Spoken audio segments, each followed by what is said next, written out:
Welcome friends, chapter number 14, firms in competitive markets. Our first topic, what is a competitive market? Well, a competitive market, sometimes called the perfectly competitive market, has two characteristics. आप इसको popularly जानते हो as perfect competition. मेरे बच्चों, आप जब भी market forms पढ़ते हो तो आपको लोग बताते हैं मोनोपोली को मोनोपोली क्यों कहते हैं, मोनोपोलिस्टिक कंपटीशन को मोनोपोलिस्टिक कंपटीशन क्यों कहते हैं, ओलिगोपोली को ओलिगोपोली क्यों कहते हैं, पर बहुत कम लोग आपको बताते हैं परफेक्ट कंपटीशन को परफेक्ट कंपटीशन क्यों कहते हैं। आइए पहले उस पर बात कर लेते हैं। मेरे बच्चों, व्हेन आई से कंपटीशन, तो ये कंपटीशन है among buyers and sellers. Obviously buyer चाहेगा सस्ता मिल जाए और सेलर चाहेगा ज़्यादा से ज़्यादा प्राइस मिल जाए। मेरा बेटा, any competition between buyer and seller shall be considered as perfect जब ना तो बायर के पास ना ही सेलर के पास ऐसी कोई ताकत हो जिससे वो प्राइस को इन्फ्लुएंस कर सके। तो उन्हीं फीचर्स को अब हम यहाँ पर देख रहे हैं। पहला, there are many buyers and many sellers in the market. इससे क्या होगा कि कोई सिंगल बायर और सेलर इन्फ्लुएंस नहीं कर पाएगा प्राइस को। The goods offered by the various sellers are largely the same, जिसको आप पॉपुलरली कहते हैं होमोजीनियस गुड्स। तो अगर सारे सेलर सेम ही गुड बेच रहे हैं तो they won't be able to influence the price as well. In addition to above two conditions, there is a third condition sometimes thought to characterize perfectly competitive market, that is firm can freely enter or exit the market. Basic इसका use आता है long run के अंदर। आइए आगे बढ़ते हैं। Revenue of a competitive firm. Well, a firm in a competitive market, like most other firms in the economy, tries to maximize profit, that is TR minus TC. We can use the following table. क्योंकि मेरा बच्चा, it is the industry which decides the price and every firm has to accept that price. तो price fix रहता है। तो suppose ये quantity है, अलग अलग फर्म की बात हो रही है, प्राइस 6 है। इफ़ यू आर वंडरिंग कि ये प्राइस 6 कैसे आया, तो मैं ये भी आपको बता ही देता हूँ साथ में, ताकि आपको समझने में आसानी रहे। सपोज़ मेरे बच्चों, ये इंडस्ट्री है, ये फर्म है, ये है प्राइस 2, 4, 6, 8, 10। प्राइस बढ़ता है तो डिमांड कम हो जाती है, सो ये ऐसा हो गया, और प्राइस बढ़ता है तो सप्लाई बढ़ जाती है। तो मेरे बच्चों, किस प्राइस पर डिमांड सप्लाई बराबर है, इस प्राइस पर। तो इंडस्ट्री प्राइस डिसाइड करेगी और सभी फर्म्स को ये प्राइस एक्सेप्ट करना होगा, क्योंकि they are the price takers. तो क्वांटिटी आप भले 1 बेचो, 2 बेचो, 3 बेचो, 4 बेचो या 5 बेचो, प्राइस आपको 6 ही रखना पड़ेगा। अच्छा, कुछ बच्चे कहते हैं सर हम तो नहीं मानते इंडस्ट्री की बात, हम तो इंडिविजुअल फर्म में अपने हिसाब से चलेंगे। तो बताओ क्या नहीं मानना आपको? यही कि सर ये इन्होंने जो 6 रुपये प्राइस डिसाइड करा है, हम तो नहीं बेच रहे 6 रुपये में। अच्छा, तो आप क्या करोगे? सर 6 रुपये से अलग में बेचेंगे। अच्छा, कितने में बेचोगे? या तो 6 से ज़्यादा में या 6 से कम में? Yes sir. बेटा, अगर तू 6 से ज़्यादा में बेचता है तो तेरे से कोई ख़रीदेगा नहीं, क्योंकि बाकी सब लोग 6 रुपये में सेम गुड बेच रहे हैं। सर मैं ना कम प्राइस पे बेच दूंगा। मेरे बच्चा ध्यान से समझ, अगर मुझे लाल रंग पसंद है तो क्या मैं तेरी उंगली काट दूँ? क्या सर? अगर मुझे लाल रंग पसंद है और मैं तुझे बोलूँ कि अपनी उंगली काट दे, तो काट देगा? नहीं सर, कैसी बातें कर रहे हो? तो बेटा ऐसा होता है कि ये जो प्राइस डिसाइड होता है ये कम्पिटिटिव प्राइस है, इसके नीचे प्राइस गया तो लॉस हो जाएगा। तो अगर तू कम प्राइस में बेचेगा तुझे लॉस हो जाएगा। तो भैया, लाल रंग पसंद है इसका ये मतलब थोड़ा ना उंगली काट लेगा आदमी। सेल करने के चक्कर में लॉस पे थोड़ा ना सेल कर देगा। तो तेरे को वही प्राइस एक्सेप्ट करना पड़ेगा बेटा जो इंडस्ट्री ने डिसाइड किया, 6। तो अब मैं उसका एक टेबल बना दिया मैंने। ये क्वांटिटीज़, ये price T R P into Q होता है, A are T R by Q और एम आर टी आर का डिफरेंस। देख लो जी आराम से। ठीक है मेरे बच्चों, एक बात याद रखनी है, इंडस्ट्री आपको प्राइस डिसाइड करके देगी, क्वांटिटी कितनी बेचनी है वो फर्म डिसाइड करती है। आइए आगे बढ़ते हैं। So profit maximisation and firms supply curve, a numerical example. ये क्वांटिटी टी आर वही 0 से 1 से मतलब 6 वाले प्राइस से, टी सी। ये जो आपको थोड़ा ध्यान देना होगा, अगर आपने पीछे के चैप्टर्स मेरे देखे हों, स्पेशली चैप्टर 13, उसमें मैंने एक आपकी रीडिंग्स को फॉलो करते हुए इम्प्लाइड माना है कि शुरू से डिमिनिशिंग रिटर्न्स हैं। डिमिनिशिंग रिटर्न होता है ना बेटा, तो कॉस्ट बढ़ती जाती है। देखो, पहले 2, फिर 3, फिर 4, फिर 5, फिर 6, फिर 7, फिर 8, फिर 9। ठीक है बच्चों। So profit T R T C का difference, M R T R से आ गया, एम सी टी सी से आ गया। अच्छा, ये मैंने लिखा D T R upon D Q, D T C upon D Q. इसका मतलब है, अगर जो मैथमेटिक्स अगर आपको करने में मज़ा आए, ये मैं सेम 3 में आपको सिखाऊंगा मैथमेटिक्स से। फिलहाल आपको पता है टी आर को आप अगर डिफ्रेंशिएट करेंगे विद रिस्पेक्ट टू क्वांटिटी तो एम आर आएगा, और पॉपुलरली नोन एज, आप छोटे बच्चे हो ना, तो M R is the first derivative of T R and M C is the first derivative of T C. Change in profit M R और एम सी का डिफरेंस बच्चों। तो इक्विलिब्रियम कहाँ इस्टेब्लिश होगा या प्रॉफिट मैक्सिमाइजेशन कहाँ होगा बेटा, इस यूनिट पर। सर कैसे बेटा, इस यूनिट पर एम आर और एम सी बराबर हैं। सर इससे क्या होगा मेरा बच्चा, अगर एम आर एम सी बराबर है तो तेरा प्रॉफिट मैक्सिमम होगा। सर 7 है ये तो, हाँ सर ये मैक्सिमम कैसे है, क्यों सर इसमें भी तो 7 है। बेटा मैक्सिमम होता है जिसके बाद प्रॉफिट गिरे, इसके बाद गिर रहा है, इसके बाद फिर भी 7 है, सो ये मैक्सिमम प्रॉफिट है। क्लियर मेरा बच्चा, चलो। So rational people think at the margin if MR is more than MC, like at 1 2 3 4, one should increase the production since it will put more money in their pocket, that is MR, than it takes out, that is MC. If MR is less than MC, like 6 7 8 units, then production should be decreased. So it is at the quantity 5 where MR is equal to MC and there the profit is a maximum. मेरा बच्चा यहाँ पे क्योंकि एक particular rate पर ही TC बढ़ाया गया तो MC से स्ट्रेट लाइन बना दिया, AR MR ऑब्वियसली 6 है और ये हो गया आपका इक्विलिब्रियम। अब हम आपको सिखाते हैं short run equilibrium for a competitive firm. ये जो शॉर्ट रन इक्विलिब्रियम है ना, मैं इसमें एक टिपिकल केस आपको सिखाता हूँ। टिपिकल केस से मेरा क्या मतलब है कि जिसमें कन्वेंशनल एमसी हो, यू शेप, तो आप ऐसा भी बना सकते हो, आप ऐसे चाहो तो सिर्फ हाफ यू शेप भी बना सकते हो। ऐसा क्यों है मैं बताता हूँ, क्योंकि अल्टीमेटली आपको पता है मेरे बच्चों, आपको ये वाला इक्विलिब्रियम क्वांटिटी चाहिए होता है where M R is equal to M C and after that M C is more than M R. तो यहाँ पर एम आर एम सी बराबर तो है, लेकिन इसके बियॉन्ड जाओगे तो M R still M C से ग्रेटर होगा, तो आप आउटपुट बढ़ाएंगे। ठीक है, इसको बहुत डिटेल में सीखना है मैथमेटिक्स के साथ, तो सेम 3 मेरी प्लेलिस्ट में चले जाओ, माइक्रो इकोनॉमिक्स, लास्ट वीडियो मिलेगा प्रॉफिट, वो देखिए आपको डिटेल में मिल जाएगा, बट वो एडवांस लेवल है। आइए अब बात करते हैं। तो मेरा बच्चा, अब तक हमने बताया आपको कि इंडस्ट्री आपको प्राइस फिक्स करके दे रही है, फर्म को डिसाइड करना है कि कितनी क्वांटिटी बेचेंगे। सो क्वांटिटी वो कहाँ बेचेंगे, जहाँ पर M R is equal to M C and after that M C is more than M R. अब मेरे बच्चों इंजॉय कीजिएगा, यू शुड लव दिस। सबसे पहले ये मैंने ए सी बनाया, आप देख पाएंगे at Q A R is equal to A C. फिर मैंने यहाँ से ए सी बनाया, तो आप पाएंगे at Q A C is more than A R. फिर मेरे प्यारे बच्चों मैंने नीचे से ए सी बनाया, तो आप पाएंगे at Q A R is more than A C. Right right sir. देखो बेटा, इंडस्ट्री क्या डिसाइड करके दे रही है, सर प्राइस। आप बताइए क्या वो फर्म को ये भी बताएंगे कि कितनी क्वांटिटी बेचना है? नो सर, वो तो फर्म डिसाइड करेगी। गुड, किस बेसिस पे डिसाइड करेगी सर? जहाँ पर M R is equal to M C. Very good मेरे बच्चों, इसको मार्जिनलिस्ट प्रिंसिपल भी कहते हैं, M R M C approach को। लेकिन ना आप ये बात समझ लो कि M R M C approach सिर्फ आपको बताएगी एज अ फर्म कि कितनी क्वांटिटी बेचनी है आपको, वो ये नहीं बताएगी कि किस क्वांटिटी पे कितना प्रॉफिट या कितना लॉस हो रहा है। क्यों सर, ये क्यों नहीं बताएगी? मेरे बच्चों, प्रॉफिट का फॉर्मूला क्या होता है sir? T R minus T C. अगर मैं क्यू से डिवाइड कर दूं T R by Q minus T C by Q, तो क्या आएगा sir? A R minus A C. बिल्कुल, तो याद रखें, आपको M R M C quantity तो बता देगी, लेकिन ये नहीं बताएगी कि उस क्वांटिटी पे कितना प्रॉफिट या कितना लॉस है। उसके लिए आपको ज़रूरत पड़ेगी ए आर और ए सी की मेरे प्यारे बच्चों। So let's talk about this मेरे बच्चों। यहाँ पर ए आर ए सी बराबर है, इसको हम कहते हैं इकोनॉमिक्स के अंदर zero profits. Zero profits accounting में इसको कहते हैं नॉर्मल प्रॉफिट्स। आप इकोनॉमिक्स के स्टूडेंट्स हैं ना, तो ज़ीरो प्रॉफिट ये है। A C is more than A R, तो चाहे इकोनॉमिक्स हो चाहे अकाउंटेंसी, इसको कहते हैं लॉस। यहाँ पर आप देख सकते हैं A are more than A C, तो इसको इकोनॉमिक्स में कहते हैं प्रॉफिट, और जो अकाउंट्स वाले हैं वो कहते हैं एबनॉर्मल प्रॉफिट्स। ठीक है श्योर। तो शॉर्ट रन के अंदर एक फर्म एक्सपीरियंस कर सकती है zero profit, losses and profits.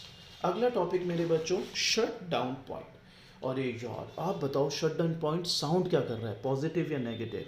Sir shut down तो नेगेटिव साउंड कर रहा है। हाँ अच्छा, ये बताओ बच्चों, 3 सिचुएशंस देता हूँ, जीरो प्रॉफिट, लॉस और प्रॉफिट, किस में कोई फर्म शट डाउन के बारे में सोचेगी? Sir obviously loss. Very good मेरे बच्चों, अब मैं आपको सिखाऊंगा not every loss will result in shut down. Suppose मैं तीनों में लॉस बना देता हूँ प्यारे बच्चों, तीनों में लॉस बना देता हूँ, देखो, और मैं आपके लिए नंबर्स का भी इस्तेमाल कर रहा हूँ। सपोज ये 12 है, सपोज ये भी 12 है, और सपोज ये भी 12 है। तो आप अब तक देख सकते हैं तीनों केसेस में A C is more than A R, AC is more than AR at Q minded. AC is more than AR. 12 is more than 10, 12 is more than 10, 12 is more than 10. तो आपको तीनों केसेस में loss है 2 रुपए का, तीनों cases में loss है 2 रुपए का। यहाँ तक क्लियर मेरे बच्चों? यस। अब मेरे प्यारे बच्चों मैं आपको सिखाऊंगा that not every loss will result in a shutdown. कैसे? ऐसे। अब मैं यूज करूंगा term ABC, ABC, ABC and ABC। तो दो बातों का ध्यान रखेंगे तो आप अच्छा सुकून से कर पाएंगे इसको। वो है मेरे बच्चों कि आप ये याद रखें कि ये जो AC होता है, AC और ABC का गैप हमेशा कम होते जाता है। सर क्यों? क्योंकि प्यारे बच्चों टिपिकल केस, आप मैंने पीछे वीडियोस भी दिए हुए। AC क्या होता है? AFC plus ABC। Yes sir. तो AFC क्या होता है? AC minus ABC। Yes sir. तो मेरे बच्चों AFC का फॉर्मूला क्या? सर AFC का फॉर्मूला है FC by Q. Very good. FC तो फिक्स्ड होता है। हाँ जी। अगर ये फिक्स्ड और क्यू बढ़ रहा है तो डोंट यू थिंक AFC गिरता जाएगा मेरा बच्चा? राइट। सो इसलिए हमने इसको यहाँ पे दिखाया। तो बच्चा कहता है सर आपने 2 चीज़ों का ध्यान रखने बोला था। हाँ, दोनों चीज़ें पे दूसरे भी बता रहा। आप देखिए यहाँ पर ये इससे नीचे है, यहाँ पर इस पर है, और ये यहाँ पर इसके ऊपर से है, क्यू पर। तो इसकी क्या सिग्निफिकेंस होगा अभी बताते हैं। एंजॉय कीजिएगा। शट डाउन पॉइंट ये रटने का होता ही नहीं है मेरा बच्चा, समझने का है। तो आपने अभी देखा AC is equal to AFC plus ABC। यहाँ पर भी लिख देता हूँ AC is equal to AFC plus ABC। यहाँ पे भी लिख देता हूँ AC is equal to AFC plus ABC। ठीक है जी? ठीक है सर। तो ये 12, ठीक है जी। और ये नीचे से जा रहा है ना, तो सपोज मैं इसको 9 मान लेता हूँ, तो दिस इज 9। यहाँ पे देख लो AC 12, हाँ जी। ABCC पे जा रहा है, इसको 10 मान लेते हैं। यहाँ पे भी ये 12, ये ऊपर से जा रहा है, इसको 11 मान लेते हैं। सर कर क्या रहे हो आप? अरे 2 मिनट दे, फिर तेरे को भी मजा आएगा, तेरे को भी समझ आएगा मैं क्या कर रहा हूँ। Shut down point. बेटा शट डाउन पॉइंट का मतलब होता है टेम्परेरीली कंपनी अभी छोड़ रही है काम, फर्म अभी छोड़ रही है, लेकिन वापस आ जाएंगे। 3 महीने 4 महीने छोड़ेंगे काम, फिर वापस आ जाएंगे। बेटा अगर तू 3-4 महीने के लिए छोड़ता है तो फिक्स कॉस्ट तो तब भी रहेगी, जो तेरा परमानेंट स्टाफ है उसकी सैलरी रहेगी, जो तेरा रेंट जा रहा है फैक्ट्री का वो जाएगा ही जाएगा, और जो तेरी मशीनरी वगैरह है वो डेप्रिशिएट होएगी, जो मिनिमम बिल हैं इलेक्ट्रिसिटी के, वाटर के, वो तो देने ही पड़ेंगे। हाँ सर, तो कहना क्या चाहते हो बताता हूँ ना। अब आ जाइए, ध्यान लगाइएगा। अगर आप कंटिन्यू करते हो तो कितने का लॉस है? सर 2 का। यहाँ पर आपकी एवरेज फिक्स कॉस्ट क्या आने वाली है? बैलेंस 3। तो आप बताइए कंटिन्यू करते हो 2 का लॉस है, डिसकंटिन्यू करते हो 3 की एवरेज फिक्स कॉस्ट जा रही है, क्या करना चाहिए? कंटिन्यू। इसमें देखिए गैप 2 है, AFC यानी 2 एवरेज फिक्स कॉस्ट जो इनकर करनी पड़ेगी। कंटिन्यू करते हो तो 2 का लॉस है, डिसकंटिन्यू करते हो तो एवरेज फिक्स कॉस्ट भी 2 रुपये आएगी। सो इसको हम बोलेंगे पॉइंट ऑफ इनडिसीजन। अगर उसको लगता है बहुत टाइम तक ऐसे ही रहेगा मामला तो शायद वो क्विट कर जाए, उसको लगता है थोड़े टाइम बाद रिकवर कर देगी मार्केट, तो फिर ये इसको कंटिन्यू कर सकता है। यहाँ पर देखिए अगर आप डिसकंटिन्यू करते हो, फिक्स कॉस्ट कितने की आ रही है? एवरेज फिक्स कॉस्ट 1 रुपये की। लॉस कितने का कंटिन्यू करते हो? तो 2 का। तो भैया कंटिन्यू करने में 2 रुपये का लॉस, डिसकंटिन्यू करने में 1 रुपये का सो कॉल्ड लॉस की एवरेज फिक्स कॉस्ट उतनी रहेगी, तो भैया शट डाउन कर लेना। तो what is the catch here? The catch is आप शट डाउन करेंगे when P is less then ABC। कैसे सर? कैसे कैसे? बेटा प्यारे प्राइस कितना है? 10, ABC कितना है? 11। ठीक है। So this is how you solve a shut down point. आगे बढ़ते हैं बच्चों, फर्म्स सप्लाई का। तो बच्चों इसको हम ऐसे भी कहते हैं MC, और rising portion of MC is the supply का। सपोज बेटा ये है AR is equal to MR, ये प्राइस, और ये MC, ये हो गया क्वांटिटी, और ये इस प्राइस पर इतनी क्वांटिटी जा रही है कुल। Cool sir.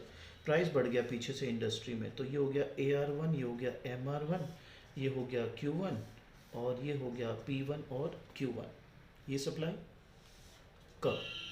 अब मेरी बात नोटिस करना, ध्यान से समझना। बेटा यहां से खींच लो ABC, ये इसके बड़े महत्व है, इसका बड़ा सिग्निफिकेंस है। बेटा this is the least price at which a firm can supply. क्यों? क्योंकि इस प्राइस पर ABC के बराबर है ना प्राइस। ये वाली सिचुएशन है, P is equal to ABC, P भी 10, ABC भी 10। तो यहाँ पे शायद वो सप्लाई कर दे, लेकिन अगर आपका प्राइस इसके नीचे गया से P0, तो P0 पे तो प्राइस कम है, ABC ज़्यादा है, तो वो सप्लाई करेगा ही नहीं. सो बेसिकली ये जो पोर्शन है MC का, that's your supply. So that's why we say MC is the supply curve, or rising portion of MC curve is the supply curve. अगला है बेटा spilt milk and other sunk cost. Sometimes in your life you've been told don't cry over spilt milk. These words are really helpful in rational decision making. Economists say that a cost is a sunk cost when it has already been committed and cannot be recovered. In a sense, a sunk cost is the opposite of an opportunity cost. An opportunity cost is what you have to give up if you choose to do one thing instead of another, whereas a sunk cost is one that cannot be avoided regardless of the choices you make. Because nothing can be done about sunk cost, you can ignore them when making decisions about various aspects of life, including business strategy. Our analysis of firm shutdown decision is one example of the irrelevance of sunk cost. As a result, the firm's fixed costs are sunk in the short run, and the firm can safely ignore these costs when deciding how much to produce. I know आपको अभी तक लग रहा होगा यार ये समझ तो कुछ आया नहीं, अभी आगे एग्जाम्पल दिया मैंने, उससे समझ आ जाएगा. ये एक्चुअली रीडिंग्स में लिखा है तो आपको पढ़ना चाहिए. The firm's short-run supply curve is the part of the MC curve that lies above ABC, and the size of fixed cost does not matter, जो भी सीखा था. The irrelevance of sunk cost is also important when making personal decision. Imagine, for example, that you place a rupees 100 value on seeing a newly released movie.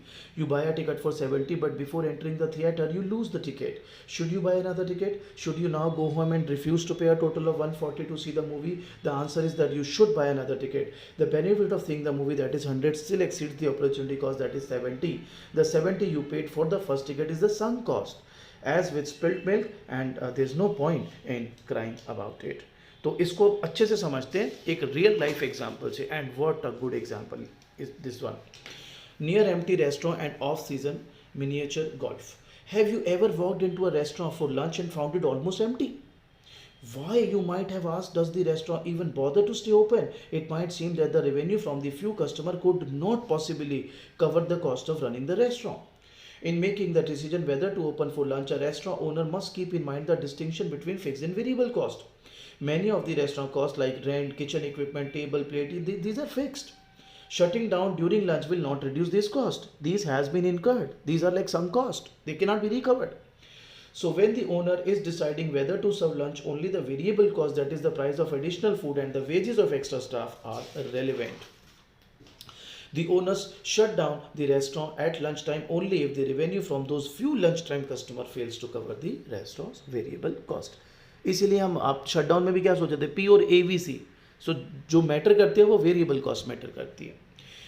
एक और example है, an operator of miniature golf course in a summer resort community faces a similar decision. Because revenue very substantially from season to season, the firm must decide when to open and when to close. Once again the fixed cost, the cost of buying the land and buying the course are irrelevant in making this decision. Golf course, that is. The miniature golf course should be open for business only during those times when its revenue exceeds the, again, variable cost. तो बच्चा कहता है sir total cost कब matter करेगी, वो long run में करेगी. आइए सिखाते हैं. The firms long run decision to exit और एंटर. शॉर्ट रन का टर्म होता है शट डाउन, लॉन्ग टर्म का जो टर्म होता है वो होता है एग्जिट. आइए समझते हैं. A firm's long-run decision to exit a market is similar to its shutdown decision. If the firm exits, it will lose all revenue from the sale, but now it will save not only its variable cost but also the fixed cost. Thus, the firm exits the market if the revenue it would get from producing is less than the total cost. और shutdown में you were just क्या बोलते हैं, comparing it with variable cost. So exit कर जाओ if T R is less than T C, और T R by Q is less than T C by Q, और P is less than A C. तो P is less than A C जब आप long run exit की बात करें, P is less than A V C जब आप short run shut down point की बात करें. एंट्री के लिए उल्टा हो जाएगा if P is more than A T C. चलिए guys, the next topic is market supply under short run with the fixed firms. Consider first a market with 1000 identical firms. For any given price, each firm supplies a quantity of output so that its MC is equal to price, जो भी हम पीछे पढ़ के आ रहे हैं. As shown in panel A, as long as P is more than AVC, greater than AVC, each firm's MC curve is its supply curve, जो again मैं पीछे सिखा के आ रहा हूँ. The quantity of output supplied to the market equals the sum of quantity supplied by each of the 1000 firms. Thus to derive the market supply curve, minded अभी जो आपने किया था ना rising portion of MC supply curve वो firm का था, अब जो आप कर रहे हो वो market supply curve है. We add the quantity supplied by each firm in the market और ये है आपका market supply curve. ये था आपका इंडिविजुअल वही एमसी और यहाँ पे मार्केट का सप्लाई कर्व शॉर्ट रन. अब बात करते हैं लॉन्ग रन. तो बेटा इसके लिए आपको बहुत एक्स्ट्रा मेहनत की ज़रूरत है बिकॉज ये काफ़ी इंटरेस्टिंग है और बच्चों को ज़्यादा परेशान भी यही करता है. Let's suppose that everyone has access to the same technology for producing the good and access to the same market to buy the inputs into production. Therefore, all firms and all potential firms have same cost curves. Decisions about entry and exit in a market of this type depends on the incentive facing the owner of existing firm and the producer who could start new firms. If firms already in the market are profitable, then new firms will have an incentive to enter the market, which will increase the number of firms and drive down prices and profits. If firms in the market are making losses, then some existing firms will exit the market, which will reduce the number of firms, decrease the quantity of goods supplied, and drive up the prices and profits. So at the end of this process of entry and exit, firms that remain in the market must be making zero economic profit. आपने जब basic elementary micro पढ़ी होगी तो आपको ये बताया गया होगा ना कि इम्प्लीकेशन क्या होता है फ्री एंट्री एंड एग्जिट का, कि लॉन्ग रन में कोई भी फर्म जो है वो एक्स्ट्रा प्रॉफिट या एबनॉर्मल प्रॉफिट नहीं कमा पाती, जीरो प्रॉफिट पर आती है. इसको दूसरे तरीके से भी हम देख सकते हैं. प्रॉफिट होता है P minus A C into Q, total profit की बात हो रही है. This equation states that an operating firm has zero profit when P obviously is equal to AC. If P is more than AC, profit positive and new firms will enter. If P is less than AC, profit is negative, some firms will exit. Therefore, the long run equilibrium of a competitive market with free entry and exit must have firms operating at their efficient scale, minimum of AC. P is equal to AC होता है, minimum of AC. Long run market supply curve of the market. अभी जो किया था वो short run था पहले. Panel A of the figure shows P equals MC so that firm is profit maximizing. Price also equals ATC so profits are zero. New firms have no incentive to enter the market and existing firms have no incentive to leave the market. So from this analysis, we can determine the long run supply curve of the market. In a market with free entry and exit, there is only one price consistent with zero profit, that is minimum of ATC. As a result, long run market supply curve is a horizontal line. लेकिन अभी मैं आपको सिखाऊंगा कि आपका LRS curve upward sloping भी हो सकता है, डाउनवर्ड स्लोपिंग भी हो सकता है. कैसे अभी दिखाते हैं. अब आते हैं बच्चों लॉन्ग रन इक्विलिब्रियम. तो normal scenario long run equilibrium का क्या आप बना सकते हो, ये डिमांड का, ये सप्लाई कर्व इंडस्ट्री का, ये प्राइस डिसाइड हुआ बच्चों, ये फर्म के लिए AR is equal to MR हो गया बच्चों, ये प्राइस. अब मेरे बच्चों फर्म के लिए लॉन्ग रन इक्विलिब्रियम क्या रहेगा, ये हो गया आपका MC, ये हो गया आपका AC और ये क्वांटिटी. आप पता है क्या शो कर रहे हो, आप MR/MC से एक क्वांटिटी भी दिखा रहे हो और AR/AC से जीरो प्रॉफिट भी दिखा रहे हो. क्योंकि मेरे बच्चों ये लॉन्ग रन है तो ऑप्शनल है, आप दिखा दो इसको LMC और LSC. ठीक है. अब इसके अंदर भी कई बारी कुछ एप्लीकेशन आ सकती है. क्या एप्लीकेशन है, पहले आपको बोलेगा कि लॉन्ग रन इक्विलिब्रियम भी बनाओ लेकिन शॉर्ट रन के अंदर ना ऑलरेडी एक सुपर नॉर्मल प्रॉफिट है. तो ये बड़ा इंटरेस्टिंग होता है. देखो मैं कैसे बना रहा हूँ. ये है डिमांड कर्व, सप्लाई कर्व, ये जो प्राइस डिसाइड हो रखा है इंडस्ट्री के द्वारा, ये AR is equal to MR, ये MC, ये क्वांटिटी. मेरे प्यारे बच्चों आप ये मान के चलेंगे कि आपका AC ये नीचे है. कैसे, क्यों, ये दिखाएगा बच्चों कि आपको शॉर्ट रन में सुपर नॉर्मल प्रॉफिट हो रहा है. सुपर नॉर्मल प्रॉफिट कब होते हैं, जब AR is more then AC. तो बेटा अभी पीछे पढ़ाया था ना कि अगर सुपर नॉर्मल प्रॉफिट हो रहा है नई फर्म्स अट्रैक्ट हो जाएंगी. जी सर आपने पढ़ाया था. तो मेरे प्यारे बच्चों अगर नई फर्म्स अट्रैक्ट हो जाएंगी तो सप्लाई बढ़ जाएगी. ये देखो मैंने सप्लाई बढ़ा दी. जो ही सप्लाई बढ़ी प्राइस गिरा. यस सर गिरा. इसको आगे तक ले जा मेरे बच्चा. तो जो पहले प्राइस था P, अब है P1. ये जो P1 प्राइस है ना बच्चे, ये तेरे को देगा नॉर्मल प्रॉफिट प्राइस. क्या देगा राजे, नॉर्मल प्रॉफिट प्राइस. तो यहाँ से इसको एनवलप कर दो. ये है LAC, ध्यान से समझना, और ये जहाँ पर भी आप बनाओगे वहाँ से ले सकते हो. ये है आपका LMC और अब ये है आपकी क्वांटिटी. सो ये हो गया बेटा आपका long run equilibrium when there was a super normal profit under short run. इसी का उल्टा भी आ सकता है, कहते हैं लॉसेज है अंडर शॉर्ट रन, तो कोई दिक्कत नहीं। ये है डिमांड कर्व, ये है सप्लाई कर्व, ये है प्राइस, ये है क्वांटिटी, ये है A R is equal to M R, ये प्राइस, ये आपका एम सी। एंड बच्चों आपको लॉस है तो मैं यहाँ लॉस दिखा देता हूँ शॉर्ट रन के अंदर, ये देखिए, ठीक है, इस प्राइस पे लॉस है। अब आपको तो पता ही है अगर लॉस होगा तो एग्जिस्टिंग फर्म छोड़ के भाग जाएंगी, सप्लाई कम हो जाएगी, तो ये सप्लाई कम किया। अब ये प्राइस है मेरे बच्चों, ये क्वांटिटी, और ये आगे तक ले जाइए। ये जो प्राइस आया मेरा बच्चा P2 मेरा बेटा, ये प्राइस है जो आपका नॉर्मल प्रॉफिट प्राइस आप मान सकते हैं। यहाँ से इसे एनवलप कीजिए, ये है आपका LAC, ये है आपका LMC and that's your quantity.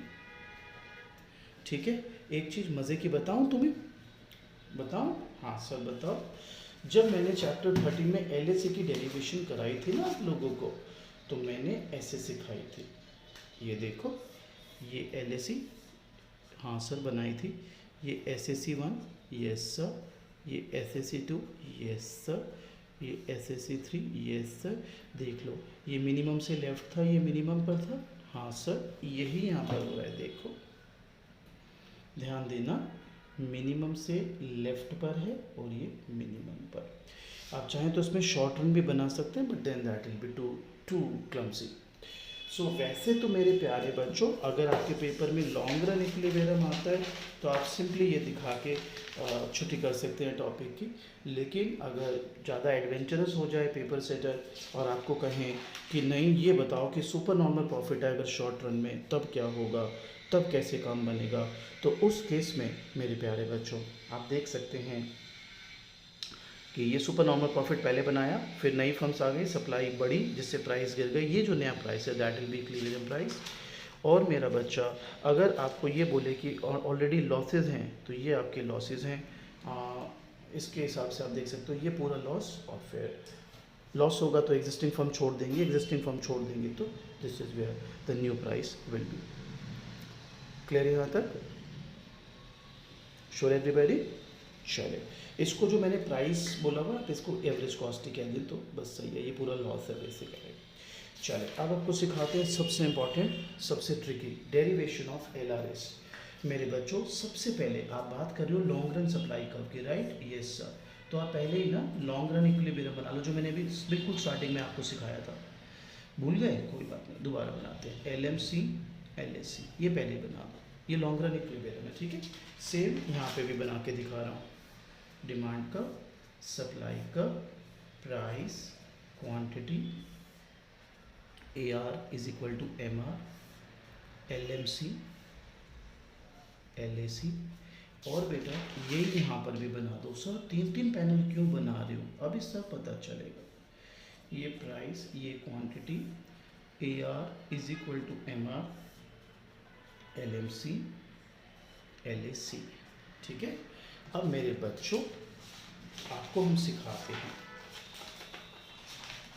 Suppose किसी भी कारण से इंडस्ट्री में डिमांड बढ़ गई है, तो डिमांड बढ़ गई है तो डिमांड का राइटवर्ड शिफ्ट हो जाएगा, राइट?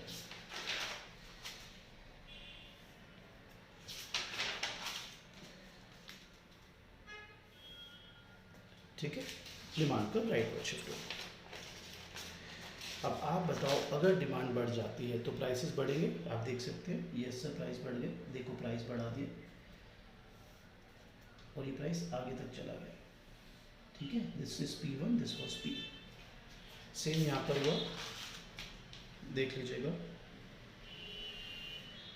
P1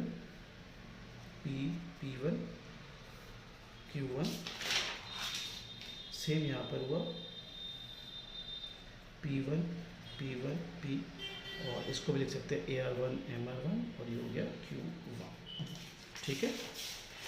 अब मेरे बच्चों ध्यान से समझना, डोंट यू पीपल थिंक अगर मैं इसमें शॉर्ट रन भी कॉस्ट ऐड करता जो कि थोड़ा सा क्लमजी कर देगी डायग्राम को। मैं सोच रहा हूँ मैं करूँ या ना करूँ, चलो बाद में एक वैसे बना के दिखा दूंगा, अभी नहीं करते, नहीं तो आपको समझने में दिक्कत होगी। खैर, तो अब बताइए इस प्रॉफिट पर, जीरो प्रॉफिट था इस प्राइस पर, प्राइस बढ़ गया तो नई फर्म्स अट्रैक्ट होंगी? जी सर अट्रैक्ट होंगी। अब मेरे प्यारे बच्चों, यहाँ पर अलग अलग केसेस हैं। पहला केस है increasing cost industry. Increasing cost industry वो होती है जहाँ पे diseconomies of scale economies of scale से ज़्यादा हो जाएं। इन अदर वर्ड्स, प्रोडक्शन बढ़े तो कॉस्ट भी बढ़ जाए। तो मेरे बच्चा का प्रोडक्शन बढ़ने पे कॉस्ट बढ़ रहा है तो सप्लाई बढ़ेगी, बट उतनी नहीं बढ़ेगी जितनी डिमांड बढ़ी है। आप देख लीजिए। तो फिर अब जो नया इक्विलिब्रियम है बच्चों वो P2 प्राइस पर है। ये आपकी Q2 क्वांटिटी, इसको आगे तक ले जाइए, ले जाइए, ले जाइए, तो ये हो गया आपका P2। ठीक है, आप यहीं से अब इस P2 पर ही दिखाएंगे नया LAC1 और यहीं से LMC1। मेरे बच्चों, अब यहाँ पर आपने स्टार्ट इस इक्विलिब्रियम से किया था, मैं कलर चेंज कर देता हूँ। आपने स्टार्ट इस इक्विलिब्रियम से किया था एंड इस इक्विलिब्रियम पर हो रहे हो। ये है आपका लॉन्ग रन सप्लाई कर्व, लेकिन ये अपवर्ड स्लोपिंग है। अपवर्ड स्लोपिंग कब होता है? जब there is an increasing cost industry. अब आ जाते हैं इस केस पर। देखो डिमांड बढ़ी थी, प्राइस बढ़ा, नई फर्म्स आएंगी। सपोज ये कांस्टेंट कॉस्ट इंडस्ट्री है, जो हमारा नॉर्मल एग्जांपल होता है। इस केस में जितनी डिमांड बढ़ेगी ना बच्चों, जितनी भी डिमांड बढ़ेगी सप्लाई उतनी ही बढ़ा दीजिए। तो आप देख सकते हैं ये हिस्सा, ये this is your long run supply का, दिस हॉरिजॉन्टल पोर्शन, यहाँ पे कोई चेंज आएगा ही नहीं। एक और पॉसिबिलिटी है मेरे बच्चों, this is called decreasing cost industry. Decreasing cost industry वो होती है जहाँ पर इकोनॉमीज ऑफ स्केल एक्चुअली में डिस इकोनॉमीज ऑफ स्केल से ज़्यादा हो जाएं, यानी प्रोडक्शन बढ़ने पर कॉस्ट कम हो जाए आपकी। तो ऐसे सिनेरियो में जितनी डिमांड बढ़ी है ना, सप्लाई उससे भी खूब ज़्यादा बढ़ती है। तो आप देख लो प्राइस गिर गए हैं। ये हो गया P2, ये हो गया Q2, ये हो गया P2, ये हो गया AR2 is equal to MR2। तो मेरा बच्चा ये उसी क्वांटिटी पर अब आप नीचे बना दोगे LAC और यहाँ से बना दोगे LMC, LAC1, LMC1। मेरे बच्चों, अब यहाँ से आपने शुरू किया था, रिमेंबर यहाँ से शुरू किया था, यहाँ पर एंड अप हो रही, तो उसको आप देख सकते हैं ये डिमिनिशिंग LRS है। तो LRS डाउनवर्ड स्लोपिंग भी हो सकता है, हॉरिजॉन्टल भी हो सकता है, इंक्रीजिंग भी हो सकता है। आई नो आपको ये डायग्राम दोबारा सीखने की इच्छा हो रही है, मैं दोबारा बनाता हूँ। ठीक है, थोड़ा सा और बढ़िया बनाते हैं।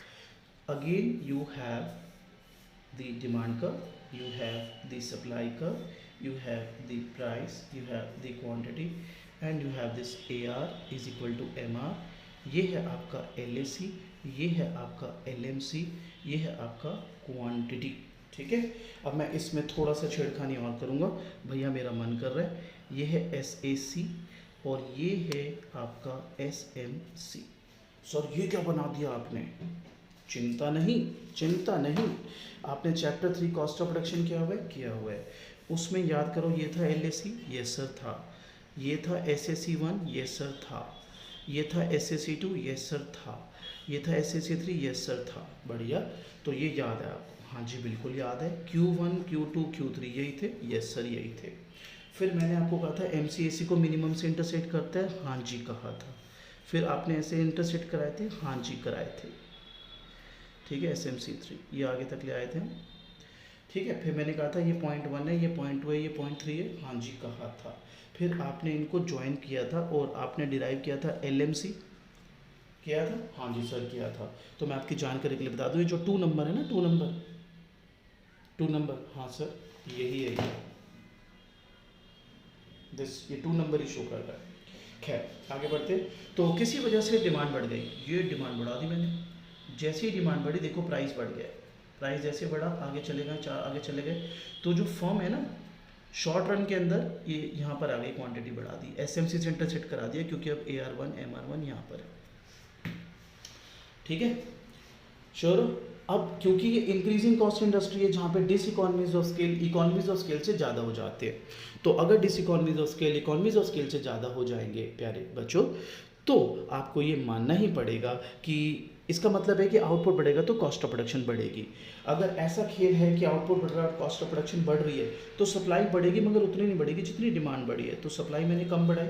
अब आप नोटिस करना P1 क्या बन गया P2, ये हो गया Q2। सपोज ये था E, ये था E1, ये आगे तक कैरी कर देता हूँ पहले, ये हो गया E2, ये हो गया P2। अब AR2 is equal to MR2। तो मेरा प्यारा बच्चा, अब यही तेरा नया प्राइस है जो डिमांड सप्लाई की सारी एडजस्टमेंट करने के बाद है। तो तू अब क्योंकि नॉर्मल प्रॉफिट ही मिल रहा है तो तू सेम क्वांटिटी बेचेगा एज अ फर्म। यहाँ पर मेरे बच्चे तू शो करेगा कि तेरी LAC बढ़ गई, LAC 1 हो गई, और यहीं से LMC 1। तू चाहे तो यहाँ पर भी वो गुच्छा बना सकता है SAC और SMC का। फिलहाल स्टार्ट कहाँ से किया था, E से, एंड अप कहाँ हो रहा है E2। ये हो गया बेटा तेरा लॉन्ग रन सप्लाई का।